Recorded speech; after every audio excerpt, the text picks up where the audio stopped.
આપણે બાળપણથી જ પુસ્તકોમાં સમુદ્ર અને મહાસાગર વિશે વાંચ્યું છે. દરેક વ્યક્તિને દરિયા કિનારે જવાનું ગમે છે. ભલે કોઈ તેની અંદર ન જાય, પણ બધાએ તેના ઉછળતા મોજા અને પાણીને દૂર દૂર સુધી ફેલાયેલા જોયા છે. પણ જો કોઈ તમને પૂછે કે સમુદ્ર અને મહાસાગરો કેવી રીતે નક્કી થાય છે, તો તમારે માથું ખંજવાળવું પડશે. તો ચાલો આજના નોલેજ કોર્નર પર હું જાનવી નિમાવત તમને સમુદ્ર અને મહાસાગર વિશેનો ભેદ જણાવીશ.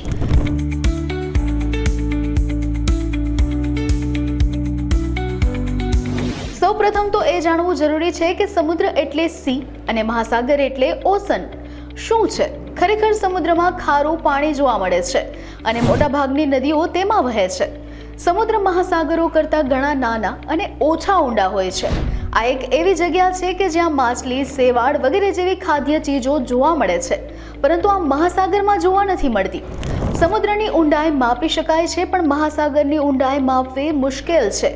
જ્યારે પેસિફિક મહાસાગરની ઊંડાઈ માપવામાં આવી ત્યારે વૈજ્ઞાનિકો ફક્ત એક જ જગ્યાએ પહોંચ્યા, જેનું નામ હતું મારિયાના ટ્રેન્ચ, જે 36,200 ફૂટ ઊંડું હતું.